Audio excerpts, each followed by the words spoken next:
So, another video, another loan up review na naman po ang ating pag-uusapan at sisilipin ngayon. So, a lot of you familiar na rin dito sa loan up na isi-share ko sa inyo, but let me share with you the update of this loan up. And matagal na rin naman to, itong loan up na to. Actually, no, parang isa sa mga veterans din na mga loan ups din na parang kasabayan nila 100 dati. Na nakikita ko na siya before pa. Ay, wala lang talaga ako interest sa kanya because ito siya bet. Pero ngayon, dahil nga naman, for your sake, so reviewin natin. So, ang tinutukoy ko pong loan up nito ay si Fast Cash VIP. So, before kasi, ang kanyang loan repayment po is parang 30 days to pay lang. So, ngayon kasi, nag-update siya. Nagkaroon na siya ng 60 days to pay. Hindi ko alam kung nakakatulong yung kanyang loan term repayment. Pero maybe, siguro, for promotional na lang din siya, no? Kasi nga naman, di ba, 30 days to pay, parang one-time payment lang. Kasi 1 month to pay, di ba, 30 days. So, anyways, FYI, si Fast Cash VIP po is a SEC registered po siya, yes, and then legit siya, but it doesn't mean okay siya. Kaya nga po, di ba, ina-update natin yung mga loan up para din kaya paano aware tayo, ano bang mga ganun sa mga loan up na ito. In case, meron pala tayong mga loan na ganito, hindi natin alam na meron na pala silang mga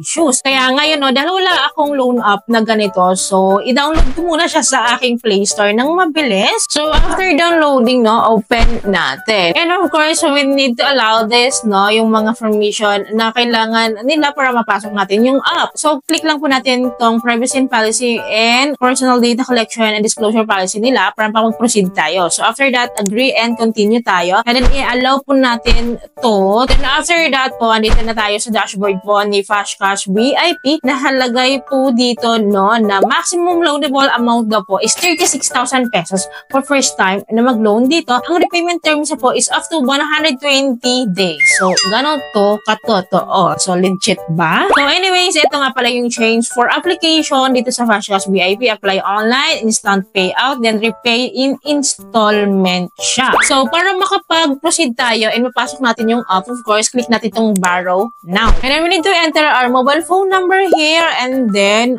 click natin itong get code para masendan tayo ng SMS verification code. And then after that po, click natin itong privacy policy of Fast Cash VIP and then click natin yung sign in. And then, nakalagay dito you can loan from 2,000 to 36,000 pesos up to 120 days. So, nakalagay po dito sa baba, verify your account with valid ID. So, click lang po natin itong verify now. Anyways, ito nga pala yung mga IDs po na nire-requires po nila. Ang dami, no? Madami siya. Pero meron siyang mga recommended IDs for higher credit limit approval daw. So, ito yung mga ito, SS card, PRC, UMI, driver's license. So, kung wala naman tayong mga ganito, so we can try this naman dito sa mga baba na IDs. So, pili lang tayo ng isa. And after that, pila pa lang po natin itong ID number. And then, we need to upload our valid ID photo.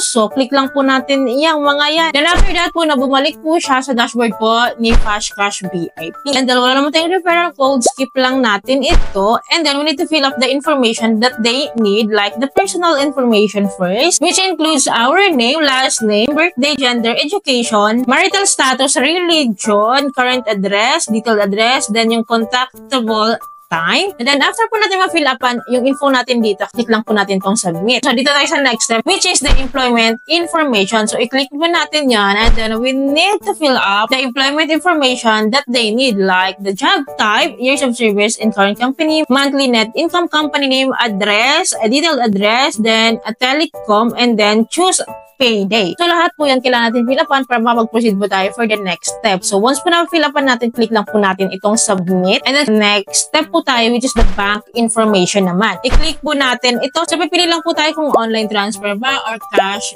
pick up. So, ito po sa name of disbursement bank. So, click ko lang ha. So, marami po siyang choice dyan. Andyan din po yung mga e-wallets natin like GCash, Paymaya. So, of course, sa GCash yung pipili natin. And after that, fill upan lang po natin yung details natin sa GCash account natin, no? Like ating account number, first name sa GCash, and then email. Completed na po yung bank information natin. So, sa last step tayo, which is the contact information. So, nagre-require sila ng 5. So, marami siyang nare-require na contact reference. Filapan lang po natin yan. And then, contact information completed na din po. So, kompleto na, no? Kompleto na po yung information na kailangan nila. All we need to do is to click the submit button dito sa baba. So, right after that po, no, meron na agad offer si Fast Cash VIP sa atin. So, which is I can withdraw daw from 2,500 to 5,000 pesos. Meron siyang loan terms po na 30 days, 45 days, and 60 days. Yes, legit na may 60 days na siya. Pero kasi, ang promotion ni Fashcash VIP is payable after 120 days to pay. So, how come yung 60 days lang siya? So, medyo deceiving tayo dun, no? So, ang ita-try ko lang po dito is 2,500 pesos. Let's see kung magkano yung interest rate nito. Tapos, pipili lang tayo ng loan terms dito. So, kinlik ko yung 45 days. So, nakalagay dito, no? You are not eligible to use for this condition. So, kapag kinlik ko rin yung 60 days, ganun din. I'm not eligible daw to use this condition. Clearly, ang available lang na loan term dito is 30 days to pay. 1 month to pay. So, ma-unlock siguro itong 45 days to 60 days. Kung ikaw ay repeat borrower na dito, I think, no, kung nakakapag-loan ka na dito. So, sa first time, 30 days pa rin talaga. Akala ko naman, 6 days pa rin yung pwede natin may-avail. So, anyways, no, check lang po natin tong credit line agreement dito sa mababa. So, we need to sign daw the credit line agreement. So, i-confirm lang natin to. And then, ito nga po yung sinasabi ko na kailangan nila ng signatory natin. So, ayan siya. So, click lang natin yung got it. And then, of course, pumirma tayo dyan. And then, after that po, no, babalik tayo dito sa loan simulation po ni Fashcash VIP, which is 30 days to pay na nga lang po yung available natin. And then, i-click na po natin itong submit para makita natin yung full interest rates niya. So, ito na nga, no, ito yung loan information na natin bago tayo tuluyang mag-decide na mag-loan dito. So, ang maganda dito sa Fashcash VIP, no, hindi siya auto-disbursement, no, na wala pa yung loan amount tadi-disburse niya sa account natin. Hindi siya ganon. Maganda dito, transparent siya sa kanyang interest rate. Kung decided ba tayo, kung kukunin ba talaga natin itong ganito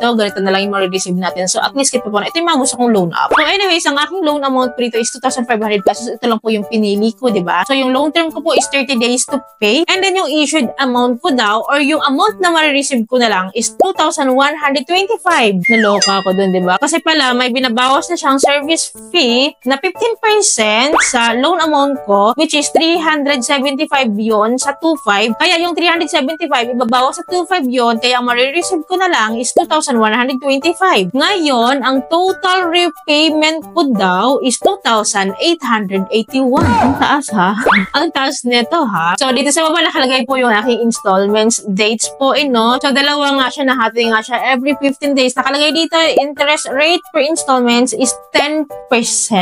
So, nakalagay dito yung aking due date sa December 3 daw yung isa. Then sa pangalawang due date ko is December 18. Per 15 days talaga siya. So sa first installment ko po, ang babayaran ko is 1,440.